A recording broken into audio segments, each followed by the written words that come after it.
Alrighty, y'all. Hello, and welcome back to something, or rather a list of things Americans shouldn't be doing overseas, especially in Europe. That's the focus here. I'm going to see if I agree with these, if these are reasonable or not, and if these should be singling out Americans only. We'll just have to take a look. All right, so getting on with it, number one, stop claiming you saved our arses in the war, and we owe you for it. As far as I'm concerned, you arrived late and took credit for something that wasn't yours. Yeah, this happens a lot, it seems like. It's not something I've ever done or I've heard, firsthand, but it's something you definitely see online every so often. I think it has to do with perception, right? Like our, war movies, from any war over the last 100 years or so, it tends to paint America as like kind of the hero, like in their own league. Maybe, it's a blend of that and just American media overall, maybe American books. Or people, stretching the truth when it comes to stories and stuff. I'm not really sure, but do I think we've played an important role? Of course. Do I think that we're the only heroes in the world? No. When you do more research, you tend to see that we did arrive late and maybe took a little too much credit on certain things where that wasn't the actual case. This one I'll have to agree with a little bit. This was my father. They saved us, Australians, in the war. They only got involved after Pearl Harbor. I mean, yeah, that's true. Number two, the Constitution guarantees me the right to... The Constitution doesn't apply here. Yes, I know this sounds like a bad cartoon of an American, but I actually see it in real life surprisingly often. Now, I can't imagine you see that often. I mean, that's just my guess. I would hope not many fellow Americans go abroad and think that the U.S. Constitution somehow applies worldwide.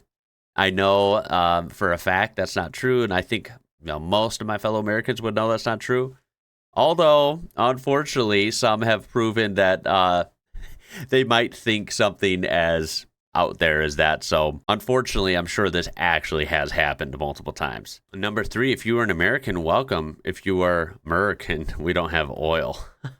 Okay. Good distinction there. Number four, I worked 2 different backpacker hostels in Ireland. I saw the best and worst of tourists. Dear Americans, stop thinking every country accepts American dollars. This is one, it could be both.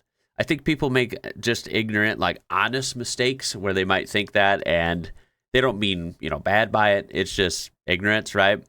And then I think some people might be kind of a dick about it. Like, yeah, they might think American dollars are better for some reason and think that other countries should be taking it.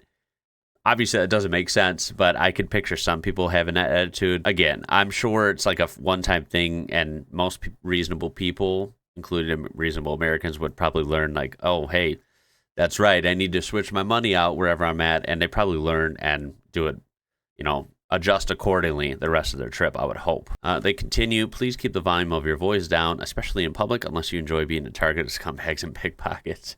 Stop lying about your sexual conquest while traveling. Holy smokes. I'll let you finish that. Oh my God. Stop treating staff in the same way you treat the service industry wage slaves who live on the poverty wages back in your own country. Yeah, that one is a big one. The whole tipping thing is just a nightmare. We've been through that. And when visiting countries south of the equator, please realize that the seasons are reversed. I laughed my arse off when a bunch of Americans told me they were visiting Australia to ski at Christmas. The look on their faces when I told them it was summer in Australia at Christmas was priceless. I made that mistake early on in this channel. It's something I've made sure to always remember now. It is a weird thing to think about if you don't think about it often. But yeah, that's true. Southern Hemisphere seasons are reversed. It's not cold and snowy in Australia. I hate to say it. It's going to be pretty hot at Christmas. Number 5, this one I would have to agree with. I hear a lot of people say this. Expecting Europe is a single country. Now, I will say this. Any of you who always comment, like, why is this guy titled like that? Dude, titles is different, man. Like, I can't name every country in Europe in a YouTube title. They only allow, like, 100 characters. Well, get over it, right? If Europe's in the title, trust me, it's because it works. It gets the point across. I know better. I know there's multiple countries and cultures and languages in Europe. I know that Germany is not all of Europe. I know that the UK is not all of Europe. On the flip side, I know people in, the real world do make this mistake. They just talk about Europe only, and they don't ever name countries, so it gets a little confusing. And yeah, that is, unfortunately, seems to be an American trait. right? They just don't narrow it down for some reason, which is ironic because they always like to narrow it down like, oh, I'm from this city or I'm from this state, right? But they don't know how to narrow it down when it comes to Europe. Pretty weird. Number 6, act like they're from a better country.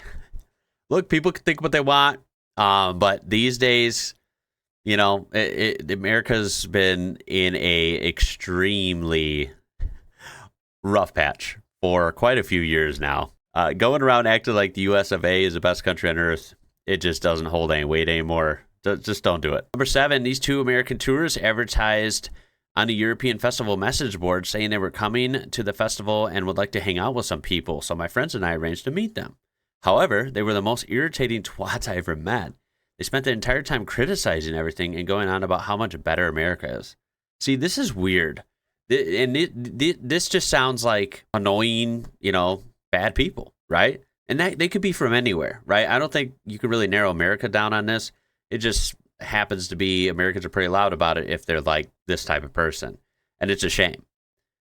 Even stupid things like the fact that it didn't get dark here until about 10 p.m., so we were having a nice long days at the festival. They even complained about that and said it's better in America because it gets dark at the right time and light at the right time.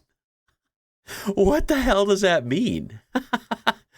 That's the weirdest thing I've ever heard in my life. Well, first of all, it gets light and dark depending on time of year at different times in different states, depending on where you're at, right? So that doesn't even make sense in itself. They even complained about the fact that the menus and everything were in the native language. Go figure. Wow, like menus in Italian in Italy. Wow, what a concept. Menus in Slovakia. What a concept. Like, come on, guys.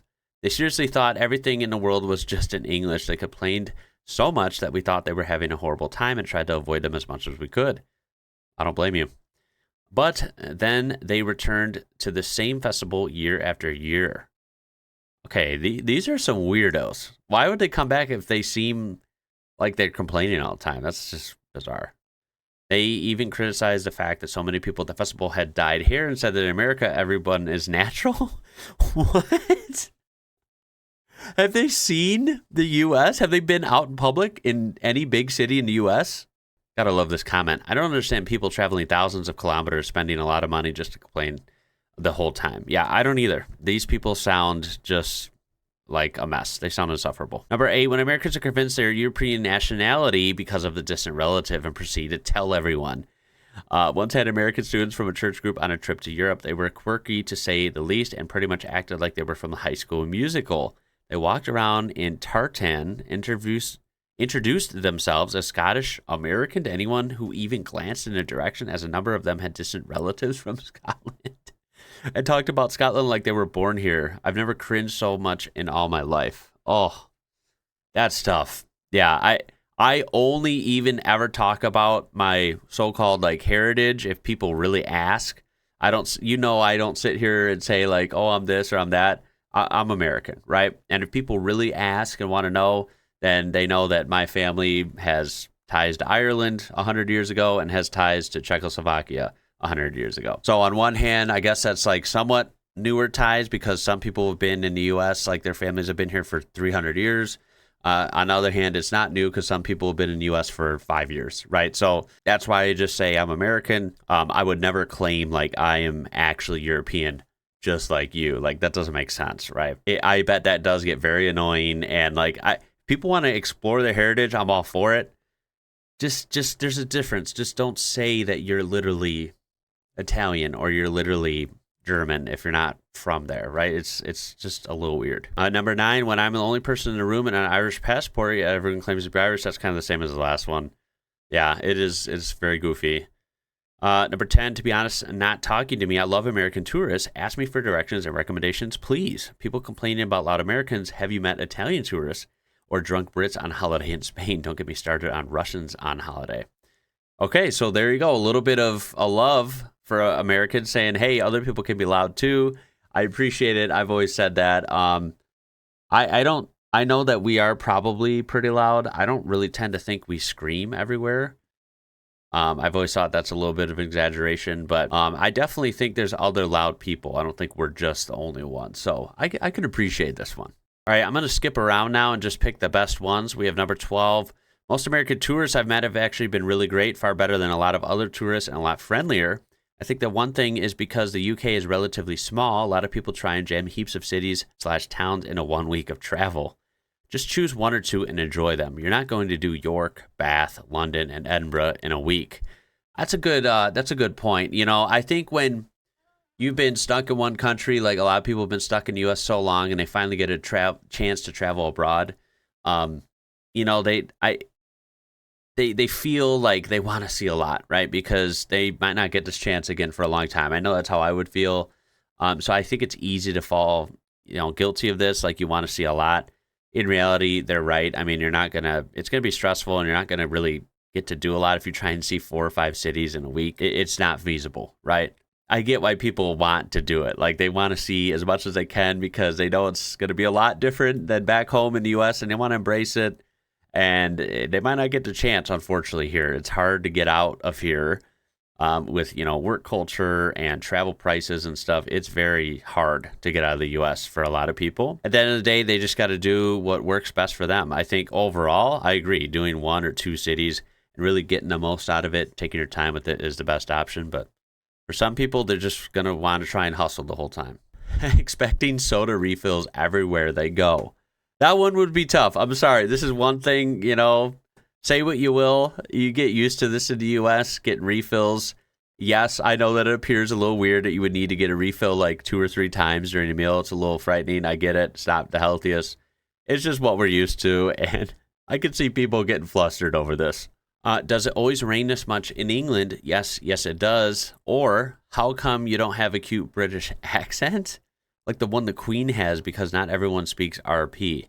That one blows my mind. Like, I don't even know off the top of my head how many there would be, but I know that there's a lot of different accents, right? In a lot of countries, especially British, right? If you go to England, I can imagine there's dozens and dozens of different accents. And I've heard from you guys that it can change, like, you drive 20 minutes in this direction or 20 minutes in that direction, you're going to see, differences in things. You're going to see different accents or hear different accents rather. I think that's super cool and fascinating. I don't know how people would think that everyone in England speaks exactly the same. That's just freaking ignorant. Now, this is one I've never heard about. Going to the second part here, trying to get Americans to understand that in Dublin, we don't use east, west, north, and south, and X blocks this direction to give directions was surprisingly difficult. I didn't even think about that till right now. This has never came up before, so this is a good one. Because here, everything is like grid city patterns. So it's easy here in the U.S. if you're in Chicago or New York or wherever to be like, oh yeah, you want to go to this restaurant? That's 3 blocks north, and then take a right or whatever. Like it's pretty straightforward once you get used to that kind of grid pattern. I didn't even think about it how in other cities around the world, especially Europe, right? They're not built like our cities. And I imagine that would be quite different, giving directions like for walking there and stuff. So that might be a little bit of a challenge whenever I do end up in a European city near you. That would be interesting to get around for sure. Someone adds, directions and blocks actually make sense in geometrically aligned cities are shaped like fresh from the drawing board, like American cities. But being much older, European cities do not follow this pattern. Streets are curved, quarters and suburbs needlessly flow into one another. Old towns often bear resemblance to a labyrinth. So using a mix of landmarks and street names is usually a better course of action. Yeah, that's very interesting to me. In Scotland or Wales, loudly saying something like here in England or addressing the locals as English, they will hate your guts. Yeah, I imagine that won't go over well. Well, I can say that I have never seen this, even here in the U.S. I think that's something only out of movies or like memes or something. Like I've never seen that. I really doubt. I hope and I doubt that Americans aren't in the middle of, insert European country here screaming USA, USA for no reason. I think that would be quite tacky and not met well. Case in point, I have literally never seen this. This one's pretty crazy.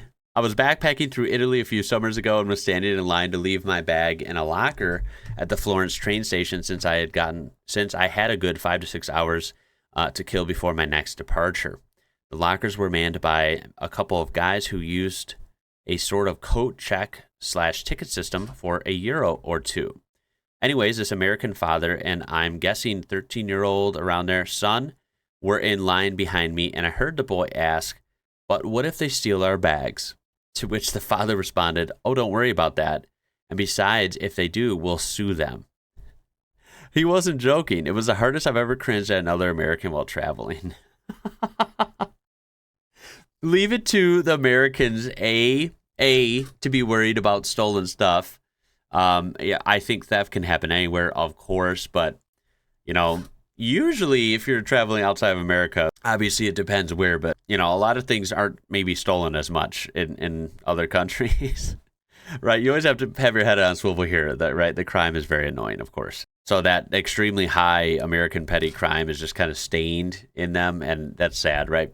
But the real part where they gave away that they were American is when he's like, "Oh, besides, if they do, we'll sue them." Like, yeah, that's very American. We're just gonna sue them for this, that, and whatever else.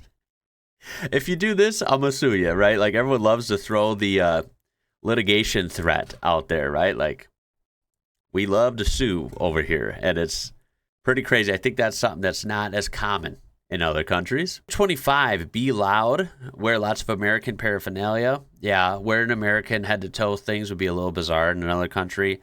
Just my thoughts. If you want to, I mean, you're going to do it, but I wouldn't do it. Wear flip-flops, sandals, even when it's freezing. That's not something I do. That's pretty weird. Talk to us when we clearly don't want to talk. Not cue. That one. Yeah. Say that we drive on the wrong side of the road. Well, that would be only the UK, right? Everyone else in Europe, for the most part, maybe the UK, and isn't there another one? I can't remember off the top of my head, that drives on the quote-unquote wrong side of the road. In this comment pointing out Irish, yes, the Irish drive on the other side of the road. The UK, and I know there's a couple other small countries, I think, but that's it. Once an American tourist overheard me talking. I have a pretty strong and posh British accent. They actually laughed right in my face and asked if he could record me taking to show. Wow, this is like so many misspells here. Asked if he could record me talking, I think it's supposed to be, to show his mates back home. That's cringe. Yeah, that is, that's not a uniquely American trait. That's just an asshole. Acted like you're like a circus act, like, "Hey, let me record you so I can show my friends," because you're literally talking on the phone or whatever, and you have a different accent than him. Yeah, that's pretty low, pretty dumb. We don't claim goofy goobers like that. Pay no mind to people like that. That goes from anywhere. Drink, smoke too much, and then fall into the canals. That's probably a lot of tourists, right? I mean, Americans can't be the only ones that do that. I wonder how many people fall into the canals in Amsterdam. And I know there's other canal cities too, but I'm assuming this is talking about Amsterdam. People fall into the Amsterdam. Oh, it came up. How many people fall into the Amsterdam canals? Let's see if it has an answer for us. An estimated 18 people drown in Amsterdam's canals each year. Geez, that's kind of crazy. While more than 100 people end up in the water annually, most are rescued. Alcohol and drugs are often the contributing factors, with men being the majority of victims. That is actually crazy. I mean, the other day we looked at videos, and some people park right by the canals, and you have to literally like squeeze in between the edge and your car to try and get in. So I can imagine maybe some people are like just trying to get in their car. But I imagine most cases it's just, people horsing around and they end up paying the price. But hey, more than 100 a year, that's a pretty sizable number. Wow. Be careful around the canals, y'all. As a barista at a large tourist attraction, it's three things. They order the most complicated drink you can fathom to make you feel more important. Ordering said drink at 100 miles per hour, so I have to continually ask you to repeat what you want so I can write it on the cup. Number 3, the look of disdain for either, not being able to recognize your hometown slang for a type of coffee, not taking a loyalty card, not stocking bloody white mocha. We are a franchise, I'm very sorry. All these aren't necessarily traits only Americans have. It just seems far more prevalent in those from that side of the pond. Unfortunately, I'd have to probably agree with you. I can't imagine too many people from various countries around the world asking for the unbelievable novel of a coffee order. I mean, is it even coffee at that point when they ask for these crazy triple pump, this, that, mix this in, foam top, blah, blah, blah, right? When the coffee order takes like 30 seconds to get out, right? Is it really coffee at that point? I'm going to lean towards probably not. Now, this one, I'm not sure if I totally agree with. They said, not all that annoying, but we've had some Americans come up on us asking for directions to places like 50 miles away. Now, the comment below says, to be fair, a lot of people in the U.S. could give you directions to something 50 miles from their house. That's true. I think this is all about perspective. I don't think it's like wrong of someone to ask for directions, even if it's far away. Maybe they're just resorting to that because what the hell? Maybe you can help them out. Maybe you can't, and that's fine, right? To be fair, it depends on where you live. Like around Chicagoland, which is just a crazy mega metro. It's like the whole northeast and north central parts of Illinois is like Chicagoland. I could easily tell you like some suburbs 50 miles away that's still considered like the area. I could tell you which highways to take to get there and stuff. I don't know if that's a common thing if you're in Germany or if you're in Poland, if you're in, Slovenia. Like, I don't know if that's something common where, hey, this thing is 80 kilometers away. How do I get there? Maybe people would know and tell the curious tourists, or maybe they would be like, what? Like, that's really far. Why would I know that? I don't know. You guys could kind of weigh in on that. I don't think this is like bad. But maybe it is something Americans might do more than some other tourists just because, the United States is so big, right? I could picture like Canadians doing this, Americans from the U.S. doing this because like they're big countries, right?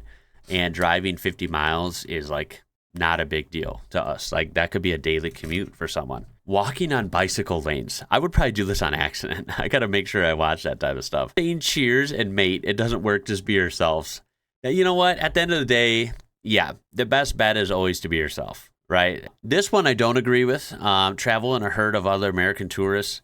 Look, if people come solo or they come as a couple or they come in a family, maybe they have their extended family with, and it is a group of 9 people, right? And they're all family or they're all family and friends.